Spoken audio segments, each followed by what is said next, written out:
জার্মানিতে রাজনৈতিক অচলাবস্থা কাটাতে আগাম নির্বাচনে রাজি সব রাজনৈতিক দল। সলত্রের চেয়ে এগিয়ে অন্যরা, বলছে জরিপ। বর্তমান চ্যান্সেলরের পক্ষে অনেক প্রবাসী। গৌতম আদানির দুর্নীতি মামলা নিয়ে উত্তপ্ত ভারতের পার্লামেন্ট। বাকবিতণ্ডায় অধিবেশন মুলতবি। বিদ্যুৎ চুক্তি খতিয়ে দেখার ঘোষণা শ্রীলঙ্কা সরকারের। এবং ইতালিতে 10 বছরের মধ্যে সর্বোচ্চ খাদ্যপণ্যের দাম। তাল মিলিয়ে বাড়েনি বেতন ভাতা। চরম বিপাকে স্থানীয় সহপ্রবাসী বাংলাদেশিরা।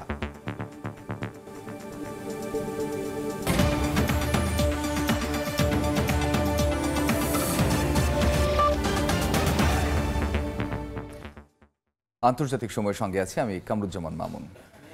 ইসরায়েলের সঙ্গে চলমান সংঘর্ষের মধ্যে তীব্র ঠান্ডা আর বৃষ্টি শরণার্থী শিবিরে আশ্রয় নেয়া গাজার বাসিন্দাদের জীবন আরও দুর্বিষহ করে তুলছে। শীতের আগমনের ঠিক কয়েক সপ্তাহ আগে গাজায় শুরু হওয়া বৈরী আবহাওয়ায় ভোগান্তির শিকার হচ্ছেন অস্থায়ী তাঁবুতে আশ্রয় নেয়া লাখ লাখ শরণার্থী। আগামী শীতে পর্যাপ্ত সহযোগিতা না পেলে দেখা দিতে পারে চরম মানবিক সংকট। ইসরায়েলের সামরিক অভিযানে গাজার বিশাল এলাকা জুড়ে অবকাঠামো সম্পূর্ণভাবে ধ্বংস হয়ে গেছে। মানুষ তাদের ঘরবাড়ি হারিয়ে শরণার্থী শিবিরে ঠাসাঠাসি করে আশ্রয় নিয়েছে। এসব শিবিরে নেই পর্যাপ্ত খাদ্য, পানি বা মৌলিক চাহিদা মেটানোর ব্যবস্থা। এর মধ্যে শীতের আগমনের ঠিক কয়েক সপ্তাহ আগে শুরু হওয়া তীব্র ঠান্ডা আর বৃষ্টি যেন মরার উপর খাড়ার ঘা হিসাবে দেখা দিয়েছে।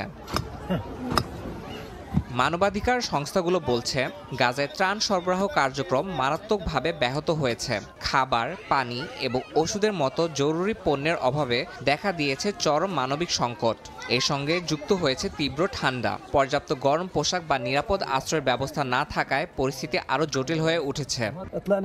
এই আমাদের তাঁবু, নেই কোনো ত্রিপল, নেই পর্যাপ্ত থাকার ব্যবস্থা, নেই শিশুদের জন্য পোশাক। আমাদের কাছে যেন কিছুই নেই। এখানে বেঁচে থাকার কোনো পরিবেশও নেই। উত্তর থেকে পালিয়ে এসেছি, সেখানকার বোমা কিংবা অন্য কোনো হামলায় মরিনি। অবরোধের পর পালিয়ে আসতে পেরেছি, কিন্তু এখন ঠান্ডা আর বৃষ্টি আমাদের ধীরে ধীরে শেষ করে দিচ্ছে। গত 3 দিন ধরে ঠান্ডায় ভুগছি, এবার মনে হয় না আর পার পাবো। জাতিসংঘের তথ্য মতে গাজায় থাকা 23 লাখ মানুষের মধ্যে প্রায় 90%ই বাস্তুচ্যুত হয়েছে। এর মধ্যে অনেকেই একাধিকবার আশ্রয় পরিবর্তন করতে বাধ্য হয়েছে। ঠান্ডা আবহাওয়া এবং বৃষ্টিতে তাঁবুর নিচে জমে থাকা পানি তাদের জীবনকে দুর্বিষহ করে তুলেছে। মানবিক সংকটের এই চিত্র গাজার মানুষের দৈনন্দিন জীবনে নতুন নতুন চ্যালেঞ্জ যোগ করছে। সাহায্যের আশায় প্রহর গুনছেন তারা। তবে বৈশ্বিক সহায়তা এবং সমন্বিত উদ্যোগ ছাড়া এই সংকট কাটিয়ে ওঠা অসম্ভব বলে মনে করছেন বিশেষজ্ঞরা।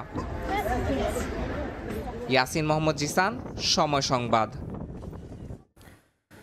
গাজা ও লেবাননে গণহত্যার দায়ে ইসরায়েলি প্রধানমন্ত্রী বেনিয়ামিন নেতানিয়াহুর মৃত্যুদণ্ড চান ইরানের সর্বোচ্চ ধর্মীয় নেতা আয়াতুল্লাহ আলী খামেনি। দেশটির আধা সামরিক বাহিনীর সঙ্গে একটি বৈঠকে তিনি বলেন, নেতানিয়াহুর বিরুদ্ধে আন্তর্জাতিক অপরাধ আদালতের গ্রেফতারি পরোয়ানা জারি যথেষ্ট নয়। এদিকে গত 26 অক্টোবর ইরানে হামলা চালানোয় আবারও ইসরায়েলকে পাল্টা জবাবের হুঁশিয়ারি দিয়েছে তেহরান। ইরানের সর্বোচ্চ ধর্মীয় নেতা আয়াতুল্লাহ আলী খামেনির জ্যেষ্ঠ উপদেষ্টা আলী লারিজানি স্থানীয় গণমাধ্যমে দেয়া সাক্ষাৎকারে জানান, ইসরায়েলের হামলার জবাব দিতে প্রস্তুতি নিচ্ছেন তারা। বিষয়টি ইরানের জাতীয় স্বার্থের সঙ্গে সম্পর্কিত, তাই এ বিষয়ে অতি সতর্কতার সঙ্গে সিদ্ধান্ত নেওয়া হচ্ছে বলেও জানান লারিজানি। হামলার ধরন কি হবে তা ঠিক করতে ইরানের সেনারা একাধিক উপায় নিয়ে ভাবছে বলেও জানান তিনি। সাক্ষাৎকারে লেবানন ইসরায়েল সংঘাত নিয়েও কথা বলেন খামেনির জ্যেষ্ঠ উপদেষ্টা। তার দাবি, হিজবুল্লাহর কঠোর প্রতিরোধের মুখে ইসরায়েলি সেনারা লেবাননের দক্ষিণাঞ্চলে তেমন একটা অগ্রসর হতে পারেনি। হিজবুল্লাহকে লেবাননের রাজনৈতিক সমীকরণ থেকে সরানোর বিষয়ে দেশটির মানুষ ভাবছে না বলেও দাবি লারিজানির। এদিকে ইসরায়েলের প্রধানমন্ত্রী বিনিয়ামিন নেতানিয়াহু ও তার সাবেক প্রতিরক্ষা মন্ত্রীর বিরুদ্ধে গ্রেপ্তারি পরোয়ানা জারির বিষয়ে মুখ খুলেছেন ইরানের সর্বোচ্চ ধর্মীয় নেতা আয়াতুল্লাহ আলী খামেনি। সোমবার দেশটির আধা সামরিক বাহিনীর সঙ্গে একটি বৈঠকে তিনি বলেন, নেতানিয়াহুর গ্রেফতারি পরোয়ানা জারি যথেষ্ট নয়, তার মৃত্যুদণ্ড দেওয়া উচিত। তারা যা করেছে তা বিজয় না, এটা যুদ্ধাপরাধ। তার বিরুদ্ধে গ্রেপ্তারি পরোয়ানা ইস্যু যথেষ্ট নয়, তাকে মৃত্যুদণ্ড দেওয়া উচিত। এর আগে গেল বৃহস্পতিবার নেতানিয়াহু ও তার সাবেক প্রতিরক্ষা মন্ত্রীর বিরুদ্ধে গ্রেফতারি পরোয়ানা জারি করেন আন্তর্জাতিক অপরাধ আদালত। এই সিদ্ধান্তকে ইসরায়েলি প্রশাসন অযৌক্তিক বলে আখ্যা দেয়। ফারহাদ চৌধুরী, সময় সংবাদ। জার্মানিতে জোট সরকার ভেঙে যাওয়ার পর রাজনীতির অচলাবস্থা নিরসনে আস্থা ভোট ও আগাম নির্বাচনে যেতে সম্মত দেশটির রাজনৈতিক দলগুলো। তবে বিভিন্ন জরিপ বলছে আগামী নির্বাচনে ক্ষমতাসীন সলজের চেয়ে এগিয়ে বিরোধী দলের অন্য প্রার্থীরা। তবে সংকট কাটিয়ে সলজ আবারও চ্যান্সেলর হিসেবে নির্বাচিত হবেন এমন আশা স্থানীয় প্রবাসীদের। জার্মানি থেকে বিস্তারিত জানাচ্ছেন বিটু বড়ুয়া। জার্মানিতে অর্থমন্ত্রী ক্রিশ্চিয়ান লিন্টনারের পদচ্যুতির পর সাংবিধানিকভাবে চ্যান্সেলর ওলাফ শলসের এসপিডি, গ্রিন পার্টি ও ফ্রি ডেমোক্রেটিক পার্টির সমন্বয়ে গঠিত জোট সরকার কার্যত অচল। তবে নতুন অর্থমন্ত্রী নিয়োগ দেয়া সহ বিরোধী দলের পরামর্শে সৃষ্ট রাজনৈতিক সংকট সমাধানের চেষ্টা এখনও অব্যাহত রেখেছেন চ্যান্সেলর ওলাফ শলস। যদিও আগামী অর্থবছরের বাজেটের নানা খাতে ঘাটতি ও রাজনৈতিক বিভিন্ন বিষয়ে সিদ্ধান্তহীনতা এবং দেশের সামগ্রিক অর্থনীতির স্থবিরতার জন্য জোট সরকারের অপরাজনীতিকেই দায়ী করছেন অনেকেই। এমন পরিস্থিতিতে আগাম নির্বাচনের দিকে তাকিয়ে জার্মানির সাধারণ জনগণ।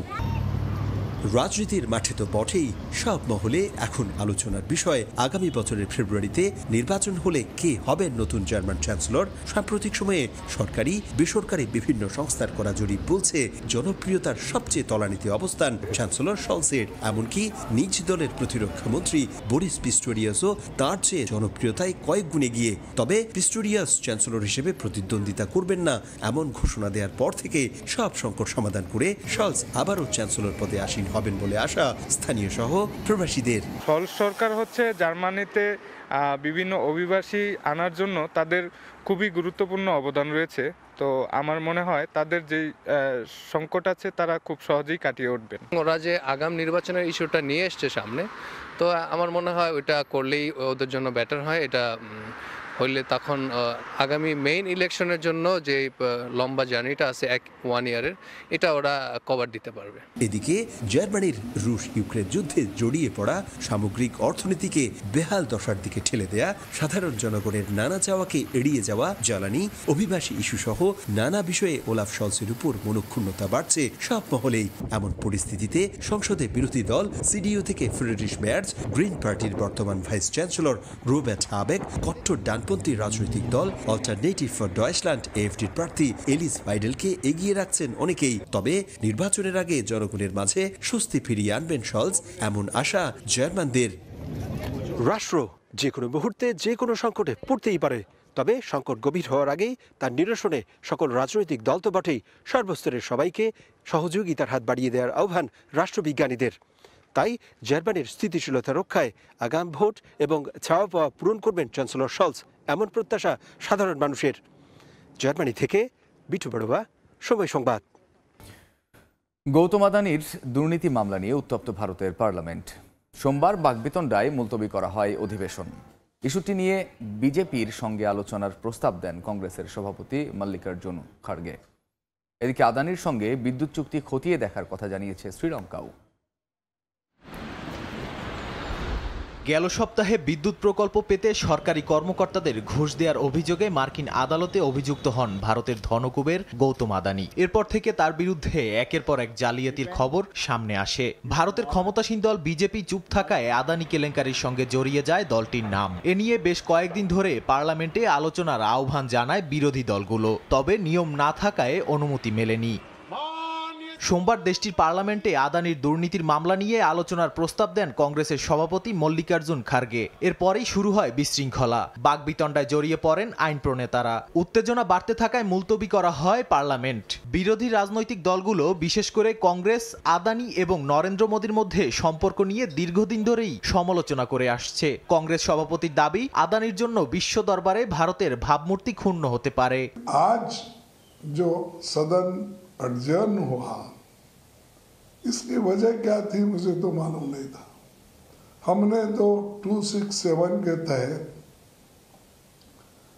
अदानी का मुद्दा उठाया था। अदानी समूह पर करप्शन, ब्राइबरी और फाइनेंशियल इरेगुलरिटीज के गंभीर आरोप है। এদিনই আদানি গ্রুপের ডলার বন্ডের দাম অনেকটা নিচে নেমে আসে, কারণ বিনিয়োগকারী এবং ঋণদাতারা এই মামলাটি নিয়ে উদ্বেগ প্রকাশ করে। মার্কিন অভিযোগে বলা হয় 2023 সালে তদন্ত সম্পর্কে জানার পরও ভারত জনগণকে মিথ্যা তথ্য দিয়েছে। তবে আদানি গ্রুপ অভিযোগগুলো অস্বীকার করে দাবি করেছে যুক্তরাষ্ট্রের সিকিউরিটিজ অ্যান্ড এক্সচেঞ্জ কমিশনের পক্ষ থেকে করা একত্রিত অভিযোগ ভিত্তিহীন এবং তারা সমস্ত আইনি পদক্ষেপ নেবে। এর মধ্যেই আদানি গোষ্ঠীর সঙ্গে হওয়া বিদ্যুৎ চুক্তি খতিয়ে দেখার সিদ্ধান্ত নিয়েছে শ্রীলঙ্কার নবনির্বাচিত বাম সরকার। দেশটির আগের সরকারের সঙ্গে গোষ্ঠীটির চুক্তির বিষয়ে চূড়ান্ত সিদ্ধান্ত নেবে নবগঠিত মন্ত্রিসভা। নাদিম মারজান, সময় সংবাদ।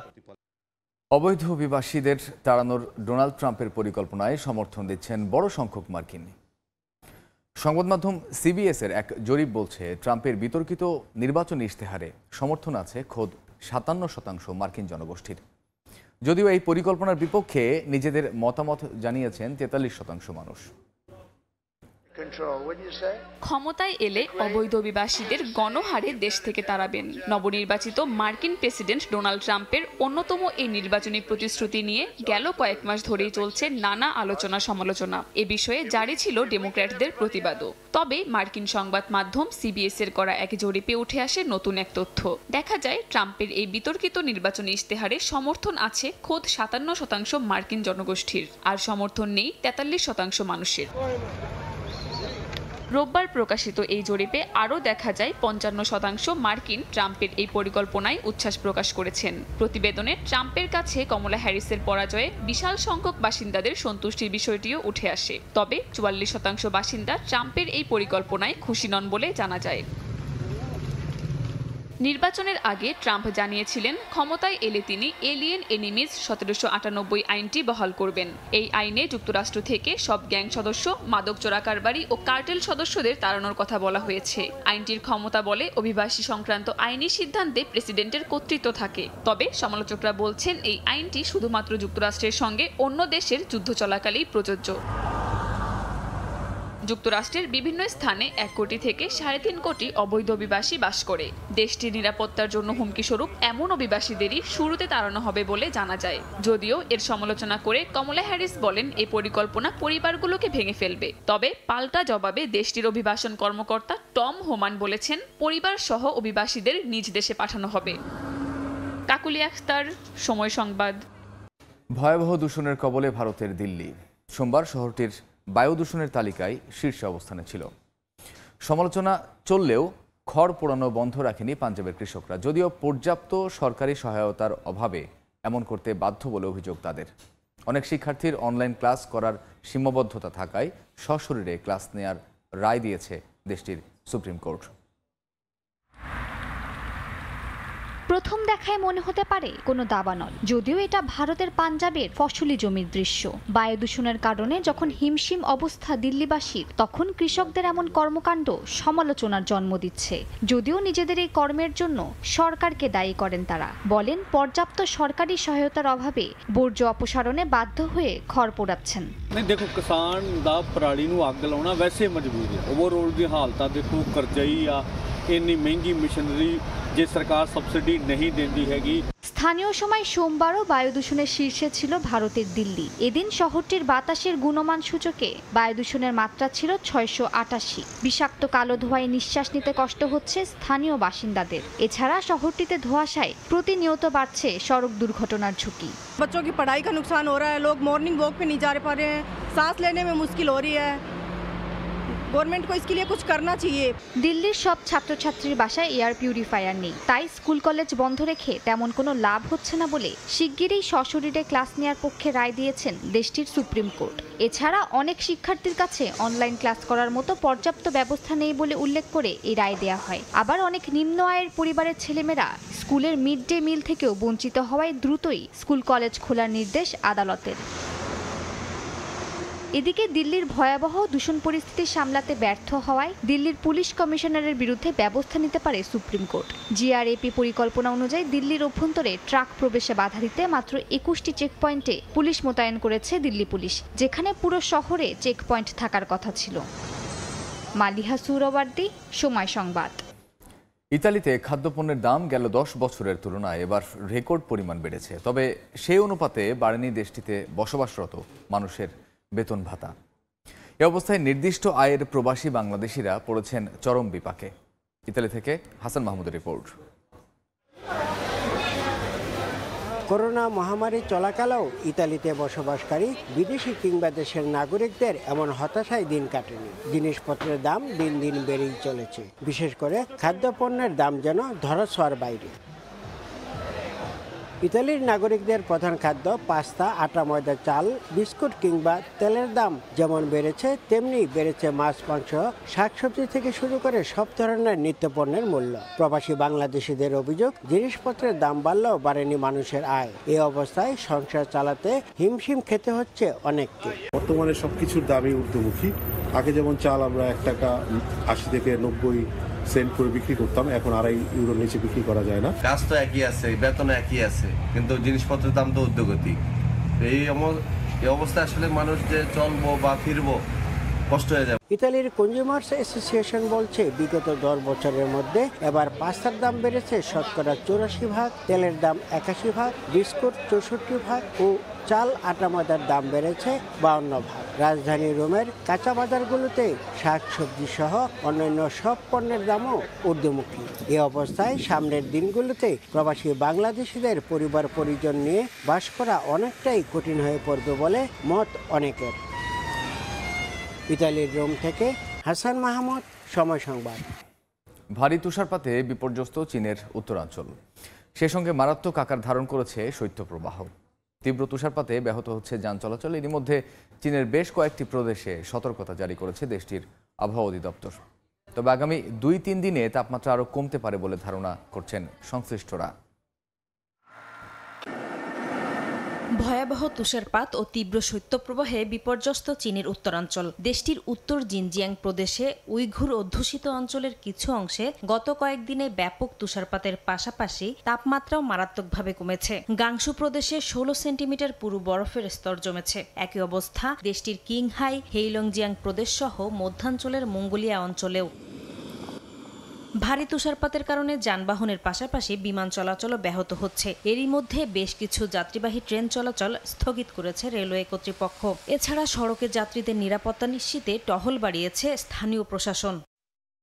জনভোগান্তি কমানোর জন্য সড়ক ও রেললাইন থেকে বরফ সরাতে নিরলসভাবে কাজ করে যাচ্ছে শত শত শ্রমিক। যোগ দিয়েছেন সড়ক রক্ষণাবেক্ষণকারীরাও। লবণ ছিটানোর পাশাপাশি গাড়ি দিয়ে বরফ সরিয়ে পরিষ্কার করা হচ্ছে সড়ক। তবে আগামী 28 নভেম্বর পর্যন্ত চীনের বেশিরভাগ এলাকায় তাপমাত্রা 6 থেকে 10 ডিগ্রি সেলসিয়াস নেমে যাবার সঙ্গে সঙ্গে তুষারপাত আরও বাড়তে পারে বলে ধারণা আবহাওয়াবিদদের। এরই মধ্যে সতর্কতা জারি করেছে দেশটির আবহাওয়া অধিদপ্তর। এমনকি বেশ কয়েকটি অঞ্চলে আরও তুষারপাতের পাশাপাশি বৃষ্টিপাতেরও পূর্বাভাস দেয়া হয়েছে। নাসরিন রুমি, সময় সংবাদ। চীনের উত্তর পশ্চিমাঞ্চলের মরুভূমিকে কৃষি কেন্দ্রে পরিণত করা হয়েছে, যেখানে আপেল ও কাঁকড়া চাষ করা হয়। এতে গ্রামবাসীরা নিজেদের আয় বাড়ানোর পাশাপাশি জীবিকার উন্নতি করতে সক্ষম হয়েছেন।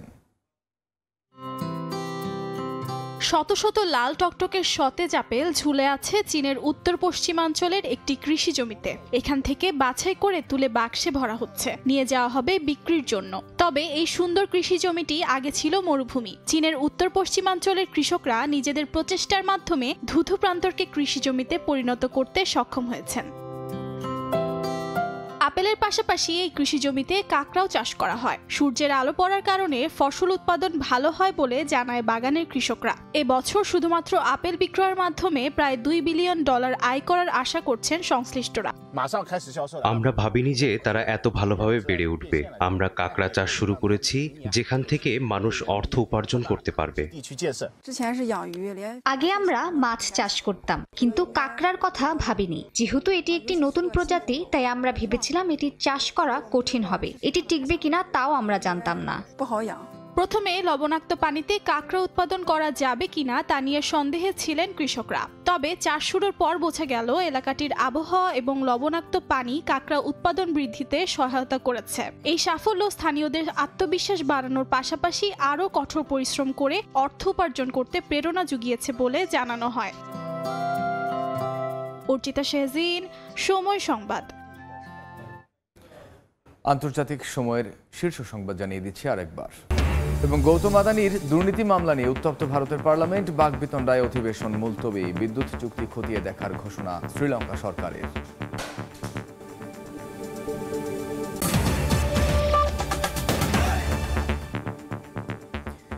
এই ছিল আন্তর্জাতিক সময়। সঙ্গে থাকুন সময়ের।